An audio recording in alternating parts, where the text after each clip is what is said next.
श्री छत्रपती शिवरायांचे स्वराज्य, डॉक्टर बाबासाहेब आंबेडकर यांची राज्यघटना, महात्मा फुले यांची शैक्षणिक क्रांती, माता जिजाऊ, माता सावित्री, माता अहिल्याबाई यांना त्रिवार अभिवादन करून मी माझ्या भाषणाला सुरुवात करते. नमस्कार, माझे नाव श्रद्धा भास्कर जुले. तुमच्या समोर मी आपला धर्म, माणुसकी आणि अन्नदाता शेतकरी या विषयावर बोलणार आहे. जगात भारत एक असा देश आहे जेथे सर्व धर्माचे लोक गुण्यागोविंदाने नांदतात. येथे सर्व धर्म समभाव आहेत. मानवाने आपल्या सोयीसाठी विविध धर्म तयार केले. कोणताही धर्म दुसऱ्या धर्माविषयी द्वेष किंवा तिरस्कार करायला सांगत नाही. सर्वात श्रेष्ठ धर्म असेल तर तो आहे मानवता धर्म. दिव्याने दिवा लावत गेलं तर दिव्यांची एक दीपमाळ तयार होते. दिव्याने दिवा लावत गेलं तर दिव्यांची एक दीपमाळ तयार होते. फुलाला फूल जोडत गेलं तर फुलांचा एक फुलहार तयार होतो. फुलाला फूल जोडत गेलं तर फुलांचा एक फुलहार तयार होतो. आणि माणसाला माणूस जोडत गेलं तर माणुसकीचं एक सुंदर असं नातं तयार होतं. माणुसकीचं एक सुंदर असं नातं तयार होतं.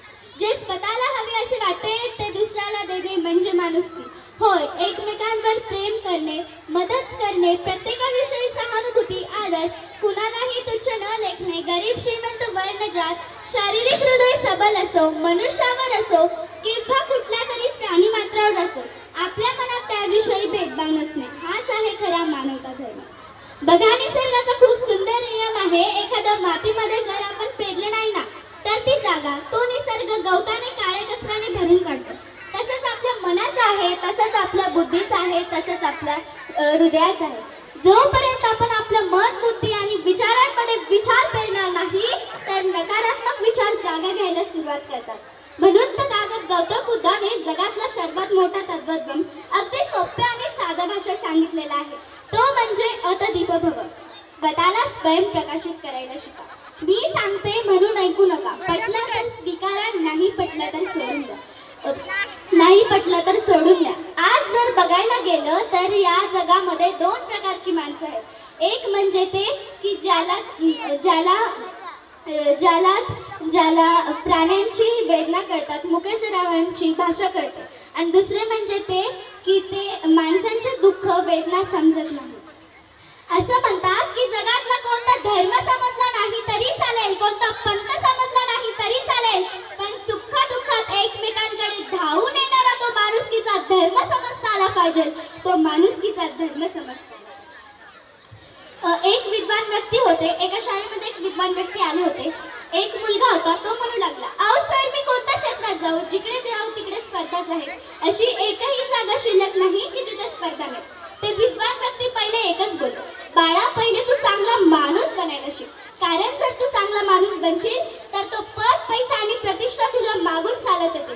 जर तो पद, पैसा, प्रतिष्ठा कमवूनही जर तू चांगला माणूस नशील तर तो पद, पैसा आणि प्रतिष्ठा तुझ्या मागून चालत जाते. म्हणून पहिलं तू माणूस बनायला शिक. आज माणूस म्हणावं तर म्हणावं कुणाला? हा सगळ्यात मोठा प्रश्न आहे.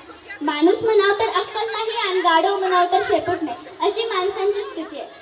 आज जर बघायला अशी माणसांची स्थिती आहे. अशी माणसांची स्थिती आहे. जर रिचार्ज जर संपला असेल तर कोणीतरी रिचार्ज करायला हवं याची अक्कल माणसांमध्ये आहे. पेट्रोलच्या गाडीमध्ये डिझेल टाकलं जात नाही आणि डिझेलच्या गाडीमध्ये पेट्रोल टाकलं जात नाही, एवढी सुद्धा अक्कल माणसांमध्ये आहे. पण एवढं मोठं करोडाचं शरीर या निसर्गानं, भगवंतानं, परमेश्वरानं आपल्याला दिलंय. या शरीरामध्ये काय टाकलं पाहिजे, या मनामध्ये काय पेरलं पाहिजे याची अक्कल माणसांमध्ये राहिली नाही हो. कुणाचा जर ऍक्सिडेंट जर झाला तर त्याला मदतीचं सोडून देऊन लोक व्हिडिओ काढत बसतात, याला म्हणतात माणुसकी. कुणाचा जर ऍक्सिडेंट जर झाला तर त्याला मदत करायला हवी, त्याला दवाखान्यात घेऊन जायला हवं, याला म्हणतात माणुसकी. आणि कधीही सत्य बोलायचं सोडायचं नाही, कारण सत्य हा पण एक माणुसकीचा धर्माचा भाग आहे. कधीही खोटं बोलायचं नाही, कारण आपण एक खोटं बोलतो, ते एक खोटं लपवण्यासाठी आपल्याला हजारो खोटं बोलावं लागतं. त्यामुळं कधीही खोटं बोलायचं नाही. माणुसकीशिवाय धर्माला काहीच अर्थ उरतो का? माणुसकी म्हणजे एखाद्या दुःखाची जाणीव ठेवणे, त्याला मदत करणे, त्याच्या वेदना समजून घेणे. आज या माणुसकीच्या कसोटीवर सर्वात जास्त कोण उभा आहे तर तो आहे आपला शेतकरी, अन्नदाता, जो रात्रंदिवस उन्हात, पावसात, वादळात झुंजतो. तोच शेतकरी आज दुःखी आहे, हताश आहे. पण दुर्दैवाची गोष्ट अशी की ज्याने आपल्याला अन्न दिले त्याच्याच ताटात आज चिंता आणि अश्रू आहे. चिंता आणि अश्रू आहे. चिंता आज जर बघायला गेलं, अन्न, वस्त्र आणि निवारा या मूलभूत गरजा आपल्या बळीराजा शेतकऱ्याशिवाय पूर्ण होऊच शकत नाही. धान्याशिवाय अन्न नाही, कापसाशिवाय वस्त्र नाही, लाकडाशिवाय निवारा नाही. आपले सगळं आयुष्य ज्या बळीराजावर अवलंबून आहे त्याच्याशिवाय पूर्ण होऊच शकत नाही. बेभरवशाचा पाऊस, आयुष्याचा खेळ आणि खेळणारा बाजारभाव या गोष्टींनी शेतकरी अगदी त्रस्त झालाय. 15 ते 20 रुपयाला आपण 1 कप चहा विकतो. ते मोजायला आपल्याला काही वाटत नाही, पण जर 10 रुपयाची कोथिंबीरची जुडी जर विकली तर जीव कासावीस होतो. अत्यंत क्रूर आणि कर्मदळिंद्री बळीराजा जीवन जगत आहे. आज गरज आहे ती केवळ योजनांची नाही, तर गरज आहे अंमलबजावण्याची. आपण खऱ्या अर्थाने धार्मिक असू तर प्रथम माणुसकी जपली पाहिजे. शेतकऱ्यांच्या वेदनांना दुर्लक्ष न करता त्याच्या मागे ठाम उभे राहिले पाहिजे. सगळ्यांनी जोरात घोषणा करा, जय जवान. आवाज आलाच नाही. जय जवान.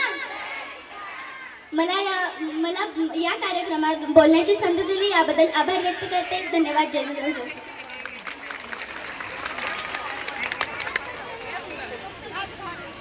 आत्ताच झालेल्या भाषणासाठी श्री मुकेश कांबळे सर यांच्याकडून 500 रुपये मिळालेले आहेत.